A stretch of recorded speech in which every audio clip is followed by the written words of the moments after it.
Kind of bored.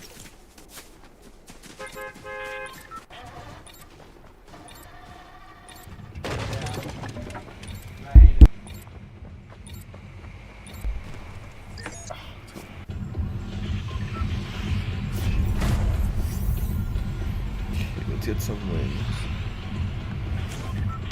So lazy, I like lazy. It's my spot. Calm little spot there.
Yo, what's good, everybody? Today I'll be jumping into Fortnite where I have to guess what's inside every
now.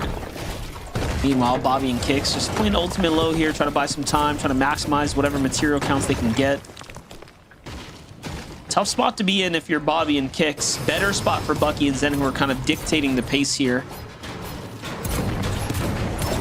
And I like this idea. They're not necessarily disengaging in terms of like leaving the actual POI altogether. They realized what's happening and how their opponents are playing that fight. You don't want to stay stagnant in this position, not being able to farm up and to loot. So Zen and Bucky, they're just going towards the outskirts of the actual POI, getting some extra loot, but you can see they keep looking in that direction, Monster. They're ready to fight it if it still comes down to it and if that opportunity opens up. But as that one slows down, we go to the other side of the map where Yamzo and Josh. Yamzo for a while now, community talking to him. He's the future of Fortnite. He's that guy. And then he teams up with Josh, who honestly, him being here, you know, he got that PC from Click, so you almost got to thank him for getting this big opportunity here now playing with Yamzo. They have been lighting up the leaderboards, and honestly, I would be surprised to not see him at the semi-line. Yeah, and then you have the Josh Ricin signing as well, right? So a lot of good things happening for the duo. At least now you get to see how they perform. That's, I mean, honestly, an easy shoe-in here for top 7. As is, I feel like Shadow and Virgo, right? There are definitely some teams here that are strong, very, very strong duos that we expect to do well.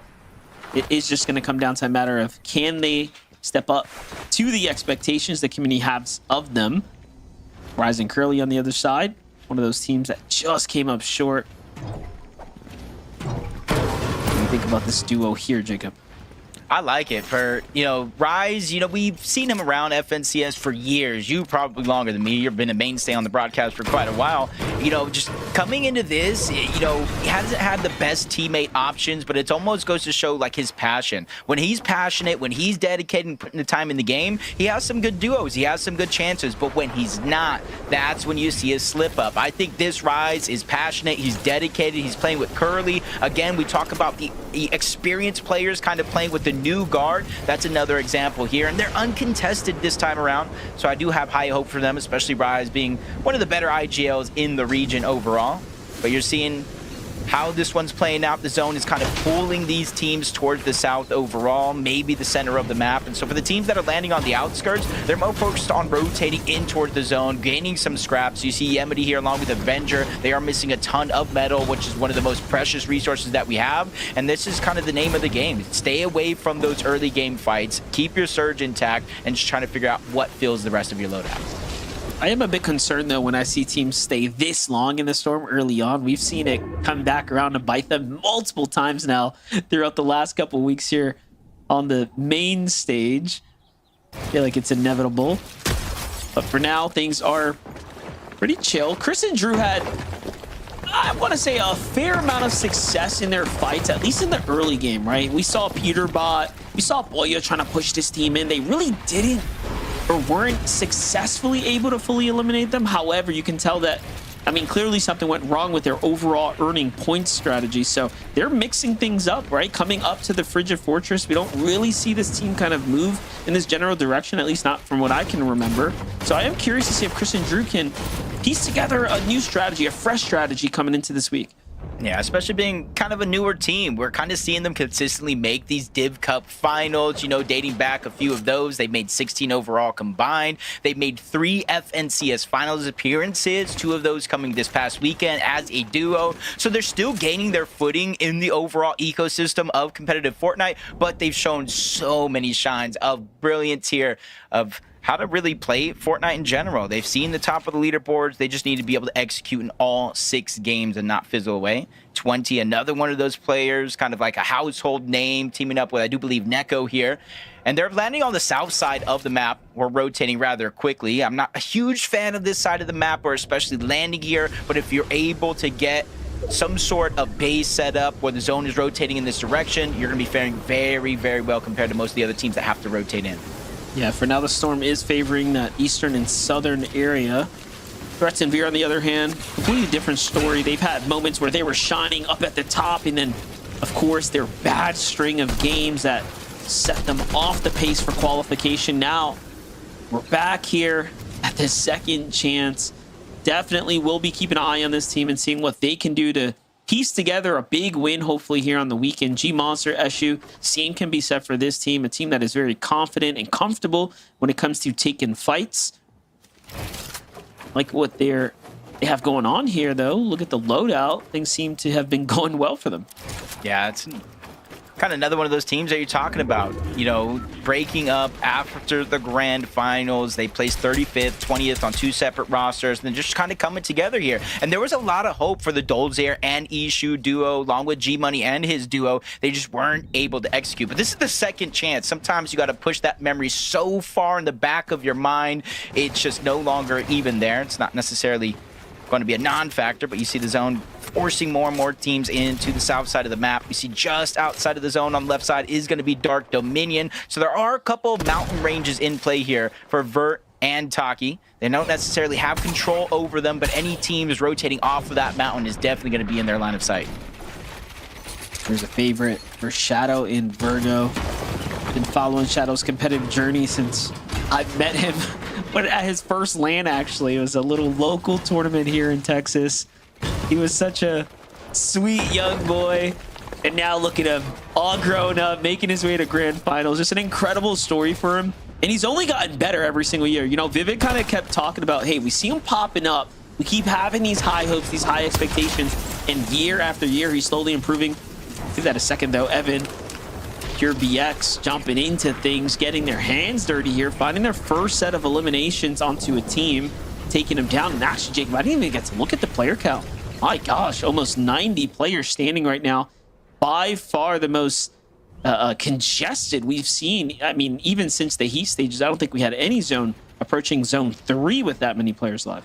Yeah, I'm over here just trying to think as you're talking, like, was it Heat? No. Finals? No. There was almost no stage in the tournament process where we had 89 players alive at 4th zone. Just kind of shows that the second chance might be a lot of these players' last chance here, and they're really putting it on the line. There's only 6 games instead of finals where you had 12 games. There's almost no room for mistakes because that one game could set you behind tenfold to see a couple more teams trying to rotate in off that mountain that I was talking about from Dark Dominion. So you're seeing the shockwaves come and play, and that's just going to leave you open to getting tagged up from teams around the outskirts. So ready and waiting for other teams to rotate first. Even though Scare and Osid are barely on that line, they have all the time in the world to fix their position a few inches. Gotta be careful. You have Iamzo and Josh Raleigh lurking nearby as well, trying to see if the team's going to make a move. Big fan of Scare and Osid sticking together here. Definitely a team that has that rapport with one another. Looking at the feed, though, not sure what happened with Zen there. Possibly fallen in the storm. We'll keep tabs on that team. Jumping up to 91 players now as players get rebooted. So a lot of activity in play here. Meanwhile, you have Electro trying to rotate on the outskirts. Scare putting in good pressure from up top. Iamzo, Josh Riley try to go for one of those exchanges. Clearly, they end up on the losing side of it. Storm Surge is going to activate. We knew this was coming. 91 players still up, and there's going to be a good chunk. We saw Josh Iamzo less than 100 above the damage threshold. I think that is going to be the case for a good portion of this game and a good portion of these teams. So if you do get that max pull, you have to be quick to rotate. You have to figure out a plan before it comes into play. Some teams might not necessarily be in that same scenario, though. You see Pure, you see Evan, they have options here. It looks like they're rotating towards Scribbly Shores. There is a rift here that they can try to utilize, but depending on where the entire lobby is, it's pulling towards the south. They're going to have to go through a congested part of the zone if they actually want to make it there. You have to be very careful not to cross path with a team that has a need for Storm Surge. They're one of the few that actually has 3 eliminations in the game right now. You can tell even from this one right here how quickly they were to be trading shots there and come out, of course, ahead. And that's why they're sitting comfortably on the threshold. Meanwhile, talk about teams that already have been affected by the surge. Boz and Kugo here surely have a lot to be desired here, as they're hanging at the Dark Dominion trying to play for the Mending Machine. Just buy themselves some time, but I mean, they're gonna be forced, essentially, I was gonna say, like, key a team or something. There's too many teams in a storm that are below. Yeah, and just because you see here Avenger, Yemity, they're 16 above, right? they can rotate to zone perfectly and not take a single stretch, but they can still fall below the damage threshold because of other teams on that leaderboard being active, getting damage. Yes, they take a couple of shots there. They do fall below, and the instant they do, it's active Storm Surge. Every 7 seconds, 25 damage. So if you're below that threshold, you are officially on a clock to try to get any bit of damage that you can. I think Avenger, Yemity, they're feeling the pressure here, trying to push up onto Jojo Fishy and a Oxy. They get the eliminations here, but they're still not above the threshold. Yeah, that was an incredible play that would land on a teammate, but now Yemity's under pressure here. So Avenger doubles back into the Storm instead of chasing that elimination so that they can get the most out of their mist, Flowberry Mist here. And I do respect the play, but definitely risky. Might have been better to just split up and go for the damage instead. Avenger with a desperate shockwave and spray and pray there, but it's just not going to be enough now. 99 damage below. There goes the last surge take to finish them off. Curve and what looks to be, oh, is that King? Yeah, okay. King and Craze jump down to pick up the loot here. I get you, man. He's just trying to channel his inner FNCS champion here. Don't like with Curve. Not necessarily. I want to see Craze get the shine, but that's just one of those mentalities here where he doesn't care if he gets the spotlight. He doesn't care if he's MVP. He doesn't care anything like that. He just wants to perform well. And that's one thing for certain. I've seen Craze from the start of the year up until now go through roster mania on his own, but more times than not, he is performing well, barely missing out of qualification in some moments. So you can see it with a brand new teammate here in King, somebody who's actually getting his own shine as well, King. If they can pull up in 6 games, get one of those 7 spots, Rise, the mainstay to FNCS. He's calling this his own last dance here. He's getting a second chance here, 146 above the damage threshold. A ton of trust in Curly here to perform, but they got a max pool. They are 146 above the damage threshold, and that is going to be something in the back of their mind as they rotate. Well, the intuition's very good here to recognize that this might be a free opportunity, a good fight to take, but no, they end up second-guessing themselves, and off they go. More cautious about the Storm pushing them in and being very far from the rotate. The timing seems perfect, though. Look at this. They slip right by, avoiding tons of pressure, and honestly, they're just early enough before other teams get to set up. Meanwhile, jump into the Storm here. You have Zen and Bucky. Okay, 3 below right now, so they definitely have a bit to worry about, but they're not in the worst of positions. They actually ended up tanking Storm to position themselves dead center now. So Bucky and Zen, I think, are in a pretty okay position. You know, all things considering, it could be much, much worse. Yeah, I like their position. I got to agree with you 10 times over on that one. The thing that worries me, though, is looking at Bucky's inventory. He has 7 AR bullets. So they're already threading the needle when it comes to Storm Surge. You saw Bucky use some of that medium ammo to kind of bleed through the builds and get themselves above the damage threshold. But eventually that's going to run out. Eventually they're going to need some sort of refresh. Josh and Yamzo, they're feeling the pressure as well. 200 above. They try to go for a sneaky play onto Vert and Taki. They're already in a good position here, but seeing the pizza being dropped, that goes to show that both of them probably had an open item slot that they're trying to get rid of. Yeah, most definitely. Look at that. The elimination actually comes through because the Surge does the rest. So they get rewarded with points. Now they're looking for that body here to see if they can go ahead and find some desperate material count here. Already out of wood. Josh Riley is riding on the edge. So we start taking a look at the wider picture here. Osid off to the side. The only team positioned with a little bit of high ground. Seems like they were the first to make it to zone. Possibly even a lucky pull there. Every team we're jumping in with, though, has something wrong with the loadout, though, whether it's lack of heals or material count or damage or ammo now. It's a little bit of a world of problems for a lot of the favorite teams here in game number 1.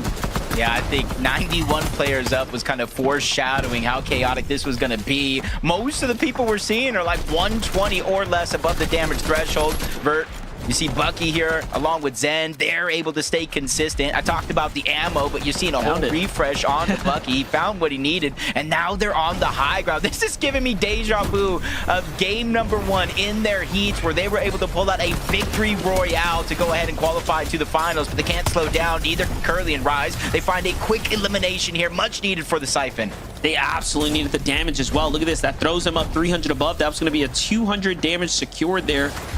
However, the Storm has done its work to rise here, and ooh, big shots come in now. Pretty desperate position now to be in. Pros don't fake. He just goes straight through, commits to the rotate, ends up with Curly here now, safe and sound for now. But Curly opens the box instead of waiting for his teammate. Whoa, whoa, whoa, a little bit risky there. Now 2 teams on either side, and Curly's down. But a Flowberry miss comes in. I don't even know who dropped that one there, but Rise is happy to soak it up. He just needs some damage here. 257. He has no heals. He cannot attempt to out-heal this. 6 players need to go down. Storm Surge will turn off. He's really down to 1 last minute. 214 below the damage threshold. He's really hoping and praying that either somebody makes a mistake or other teams look to get aggressive to try to pick up those points. Can only really take 3 more ticks here. 4 more players need to go down, and this is where he's trying to break through the walls, find any opportunity he can. Players up above and down below. That boxes him up. That toe zone, that scare, that get the elimination and take Rise out of game number 1. Yeah, they catch him with a quick edit there. I see CDZ and Raven still alive as well here coming into this end game. Now look at the difference though. Bucky, Zen in full control of the high ground. Storm Surge no longer a problem for them. And this is an optimal position to be in. They also have the win condition, a fresh pizza box, couple splashes. This is a lot to work with here for Bucky. But first, you got to just make it through this next couple of zones here. Trying to conserve a little bit of material. They go with the shockwave. And hey, we hyped them up for good reason. They might just be walking their way to their first win here, Jacob. Yeah, this is Zen's chance right now. Talk about going from just a regular old Zone Wars player that has a good reputation to a superstar in FNCS, in BR. They're one of the only teams on the high ground. Doesn't look like anybody's going to go up and try to contest them. Maybe not yet. There goes Stiff, Eulogy, Shadow, Virgo. Yamso's left by himself, so he's not going to go for it. Josh gets eliminated. The last splash is going to be used. He makes a mad dash in, but with only 4 builds left, Yamso is going to need a miracle because it's only the top 19. That's how stacked this lobby is. Barely any placement points so far for everybody's efforts. Yeah, that was a full desperate push for Yamso and Josh there. They try to just solo into a box and unfortunately get crashed on, and they needed that refresh there. So look at this. Bucky, Zen going back at it, but look, that ultimate high ground hold here has cost them so much. Yes, they're earning the placement points, but now they're starting to run out. They weren't able to get the refresher, not like Threats and Veer are doing here. 5 eliminations now. Things are starting to rack up for the team in the mid layer. Yeah, they're almost to halfway in the placement points. They got Elims and another one added to the total. Evan goes down. Threats immediately finds back-to-back eliminations here. A 3rd opportunity there, but they realize it's mainly focusing on getting to zone. That should be the plan. Stay away from all the danger. Jace goes up. Liam as well. Bucky and Zen, they're just nowhere to be found. Up until now, they said, hey, you might take our high ground, but it's not going to be for free. Can't respect Jace's play there. Jumps into the storm for a little bit. Tries to buy himself some time. Liam still, and the end will control the high ground. And now Liam just takes a glance around, makes sure the coast is safe, and it surely is. And he's up top, and he's actually so gapped between him and the rest of the competition. He's got nothing to worry about. Down he comes here. Zen's still alive, though. Clutching up to top 5 there in the end. It's Shadow who takes him down. So you have Shadow still alive, too, playing this out as a solo in the mid layers. But this win is looking like it's going straight to Liam and Jace here.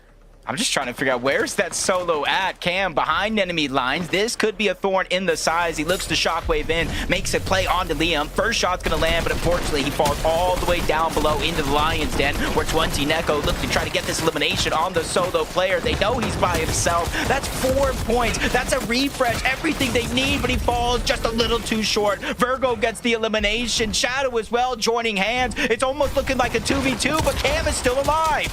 Yeah, definitely, and they want these extra positioning points here, and of course eliminations to go with it. Shadow and Virgo get crushed by Jace and Liam in the end, and just like that, they win with 8 eliminations, Jacob, and really it could have went either way.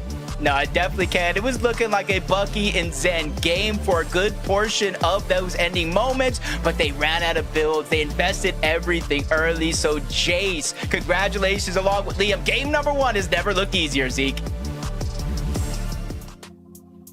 Right, Jacob PR, this is the momentum we need to get ourselves started here in the second chance qualifier, right? With only 6 games available, we need these big pop-off games immediately, right, Kelly? To start, to get game 1 and go ahead and say, you know what?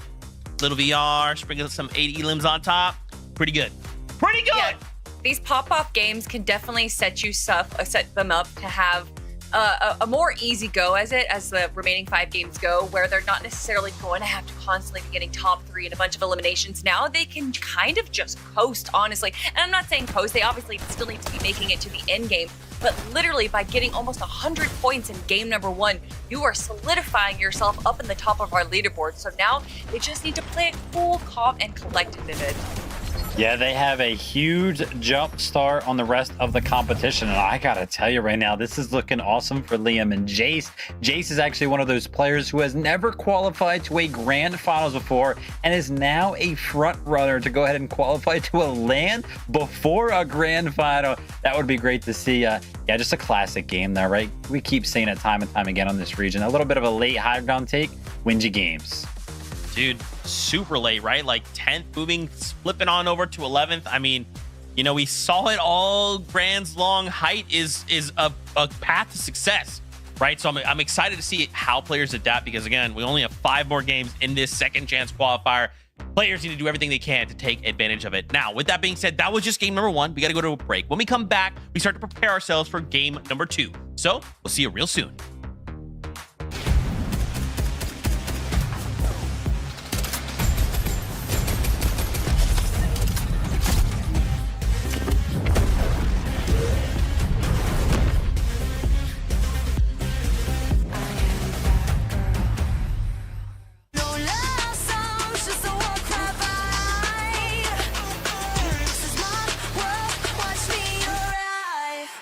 Watch me arrive.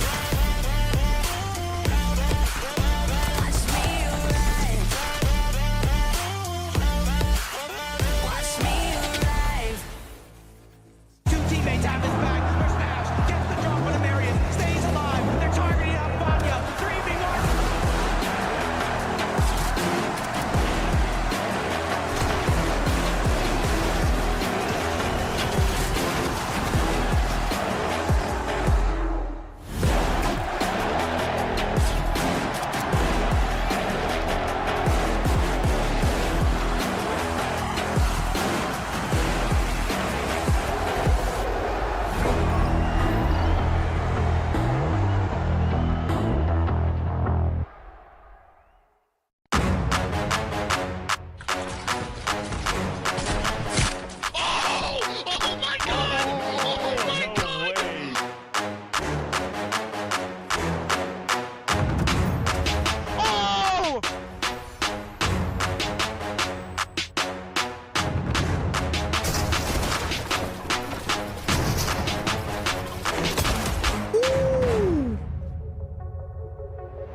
I got here. I'm popping in that bit. Wait, short. I got 6 builds. No, max up. Wait, if you are mid, wait. 100! 100! Oh my god! Oh my god! Oh my god! And I don't know how to feel about it. You're not used to losing. Getting beaten? Not like this. These players are just so locked in. Could it be the milk?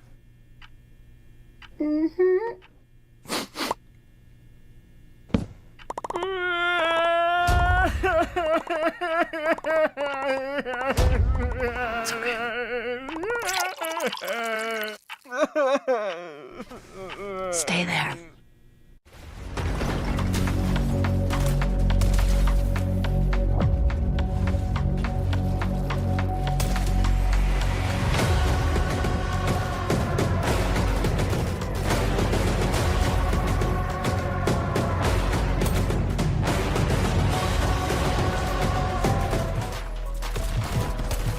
What's going on, Fortnite fam? Welcome back to the second chance qualifier. Game number 1 goes on over to Liam and Jace with 8 elims.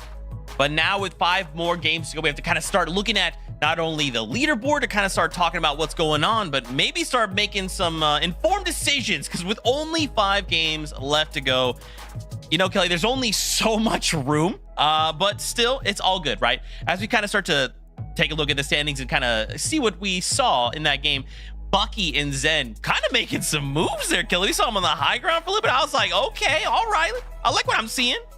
Big moves coming from Big Bucky, of course, on high ground there, is taking it a little bit early, around zone 8, if I'm not mistaken, is when they looked like they were going to be taking it.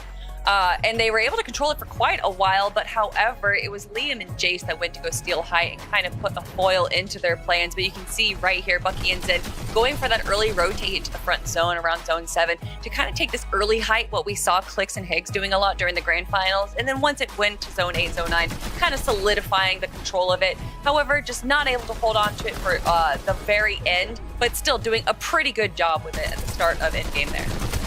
Yeah, they just play those early zones very, very well, right? 6th zone being one of the pivotal points for this team here because they were actually struggling with Storm Surge, as was every other team, by the way, because at one point it was like 4th, 5th zone, 91 players alive. So very, very tough for a lot of our players to actually handle Storm Surge that game. But Bucky and Zed made the most of it. 6th zone right there. We're able to kind of get all of their damage needed from all those players kind of rotating over towards Sandy Strip. But yeah, some higher ground identity from Bucky and Zen early on. Would love to see them consistently kind of play for that and hopefully keep control of it next time. All right. We got 5 more games, right? They can make it look clean, right? And if not, we did see Zen pull off a couple solo clutch rather there. So I'm excited to see what else they got for us. Also wanted to highlight Threats and Veer. Honestly, a strong starting place. They ended that game in 8th place with 8 elims, but they're currently sitting in 3rd place, right? I mean, we just string a few of those kind of consistent games together, and guys, we could be looking at a top 7 qual.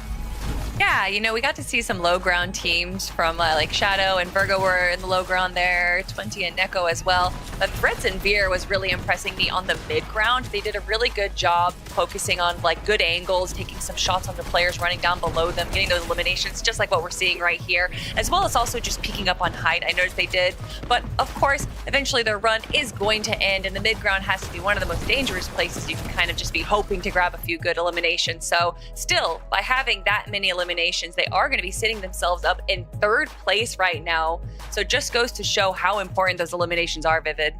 Yeah, incredible work from them. We actually saw right there, they only had 1 elimination going into the moving zone. So finding a lot of those refreshes in the mid ground, like you talked about, was the only thing really keeping their game alive right there.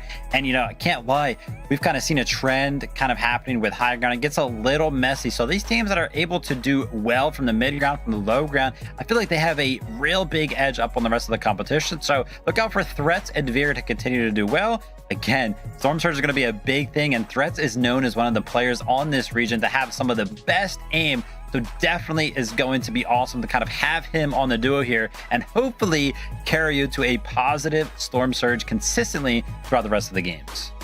Okay. Viv, I'm looking at that top 7 though, right? Remember, we need to end the day in the top 7 if we want to go through to the summit.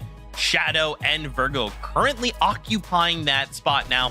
As you kind of called out at the beginning of the show, these guys had a really strong showing in yesterday's open qualifiers, right? So currently we had a 3rd place with only 3 elims. Like, of course, that's not crazy, but honestly, as a starter game, that feels like this is a good start. Yeah, I think the thing here is, you know, 3 eliminations is definitely lower than I think me and Kelly were kind of expecting. That was a big talking point about this duo. But the fact that they were able to get 3rd place with only 3 eliminations, I feel like that's really, really good, actually. Yeah, if you looked at even before where we were at the very end there, they were kind of in shambles. So to be able to survive that long and still get some like eliminations, I love to say it, the pro players that really separate themselves from the rest of the pack, it's not doing right when everything's going well, it's doing well when everything's going wrong. And I think that they kind of exemplified that really well in that game. Shadow and Virgo didn't really have much for the end game, but still able to make it into 3rd place. Okay. I also want to take a look at the leaderboard right now. Josh and Yamzo currently in 18th place. They actually ended that game in 18th with 2 eliminations. A little bit of a slow start for the duo, but I mean, this is Yamzo and Josh, right? Like, we just need one of these super strong games to suddenly be back in contention. And I think with 5 games left to go, Kelly, that's going to happen, right? What did I say about cursing them, Zeke? What did I say about jinxing it? No, it's Iamzo, it's Josh, it's game number 1. Iamzo and Josh are going to be able to look at this, review, and then make a comeback. Once again, Iamzo and Josh are incredibly smart players. So even though they might be a little bit emotional, honestly, I think that just with 1 game done, they're not going to get too frantic just yet. I think that they're going to be able to kind of collect themselves and come back to game 2 with a fresh mindset. Yeah, when we actually tuned into some of the highlights there from the duo, we kind of saw that they were like 500 above, but that did not tell the full story for the rest of the game. If you were kind of paying attention, when they were 500 above, they also only had like 14 builds remaining right there. And that's because they had to invest a lot of those builds to actually get positive when it came down to the Storm Surge. So one of those duos that was struggling early on. We've already talked about it multiple times. All of the duos really were that game, but kind of surprising to see a duo like Yamzo and Josh struggling with Storm Surge, because you would kind of expect them to do well or a little bit better, being, the experience that Yamzo has. Yeah, look, we'll just chalk it up to like, hey, they're trying to figure out the meta within the meta that is the second chance, right? And obviously there's quite a bit of pressure to perform right now, right? This is it. This is that second chance. We need to end top 7, right? That was just game 1.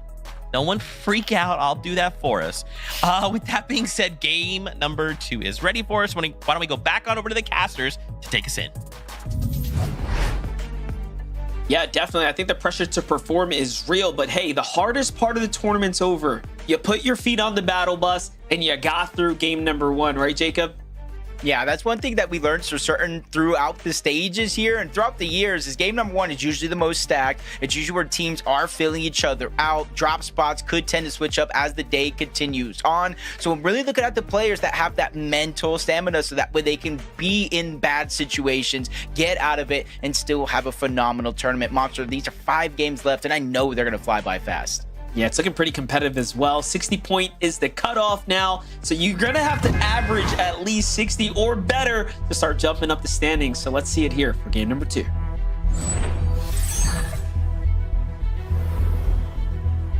Like Monster said, 64 point Shadow and Virgo as of now is going to be the line, and I'm going to continue to follow that as the day goes on. But a nice win by Liam and Jace, 97 points. They were able to get 8 eliminations as well, and that's one thing that we learned throughout the grand finals in general is eliminations can literally carry your point threshold if you're not necessarily consistently in the top 8 or top 5. Yeah, that's the thing. Elims are the literal game changer, all things considering. Talk about such Skittles just catching Yuz out the sky before he can even touch down. Sharkman gets tapped a few times as well, so a huge set of damage already swinging in their favor. Surely Cam's gonna find this body, right? You're not gonna let him roll away now. I think he actually does get away. Yep, they sparted out Sharkman as well. No real shields on the Sharkman. Does find the med kit to at least get up to 100 HP, but not sure how that one's going to last or how long it's going to last. You were right. They do find Yuz, though. So Sharkman officially by himself. Checking out the minimap here, and he's just trying to go towards the south side of the overall POI. But that one's going to be hard because you see Dragon and Creon on the south side of the actual zone.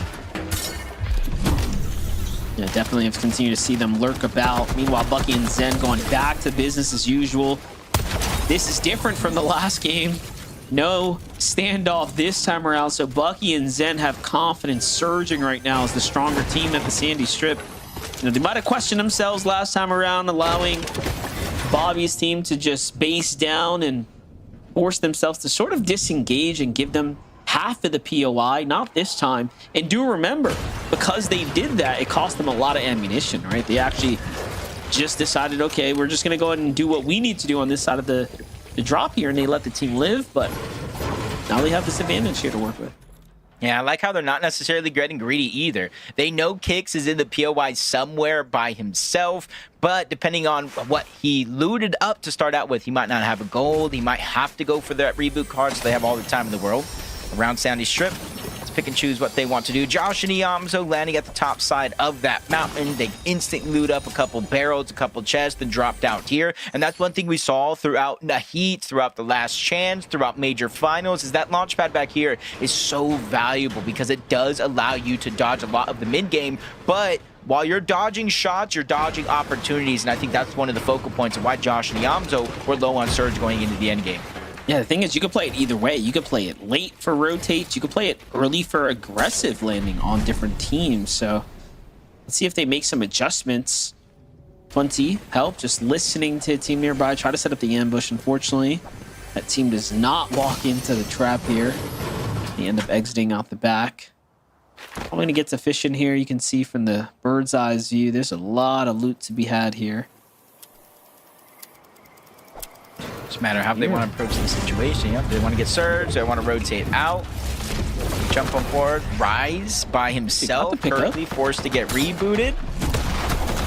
I was about to say, no down just yet, but he at the last bullet from Kiffy, he does actually get the elimination, but it's going to be a 1v1. Almost wish in that situation, Rise maybe should have shockwaved up a little bit sooner to stop him from actually getting clean-cut shots onto Curly, but with the knock already there, he's just going on the chase, and the longer this one goes, it's not only going to be hard for Kiffy, but it's going to be hard for Rise as well. Wait, the other team? That was the other team, or... Wait, what? There was a duo in the distance.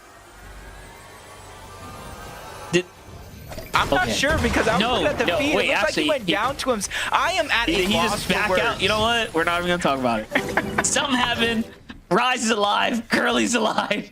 We got to keep going.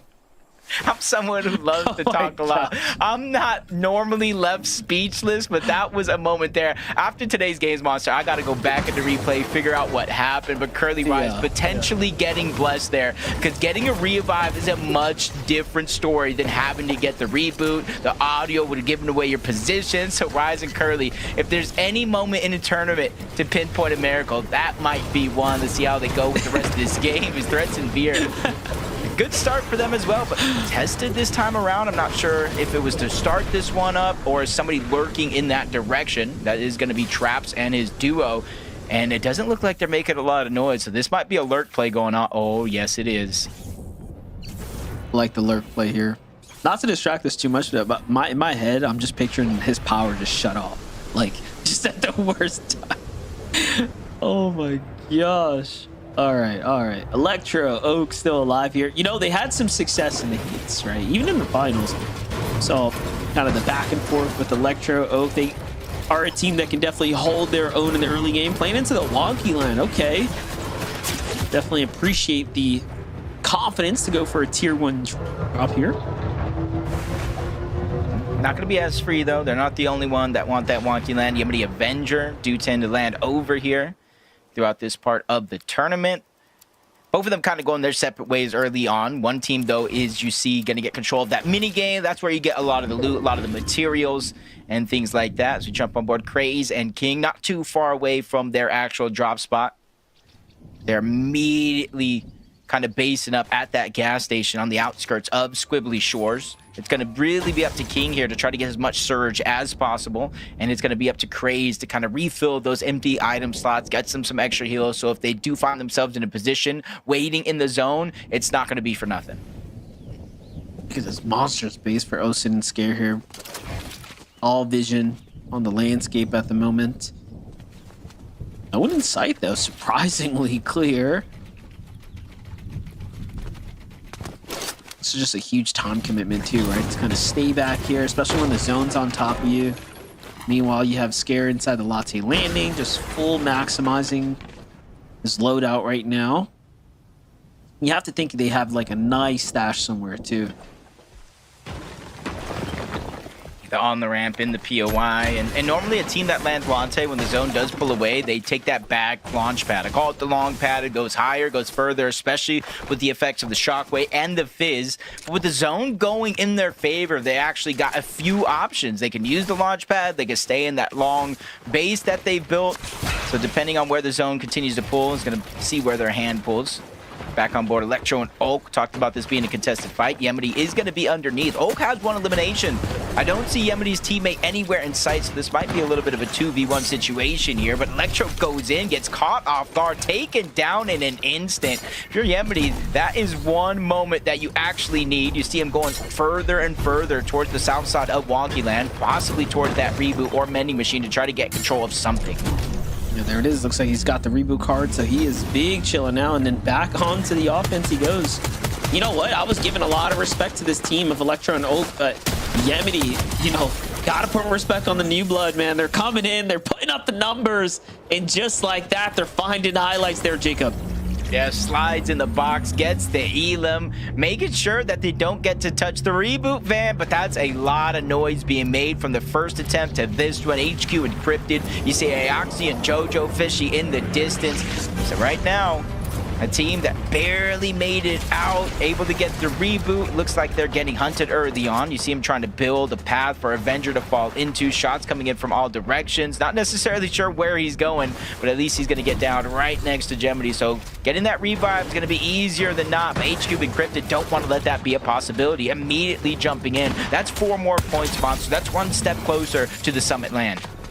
Yeah, good read there from HQ2 Encrypted. Just to kind of wait this one out, being super patient, but once the opportunity presented themselves, they pounce right into the box. And they catch him before it's fully constructed as well. So I think Gemini's going to have a small lesson learned here to put that metal cone up sooner.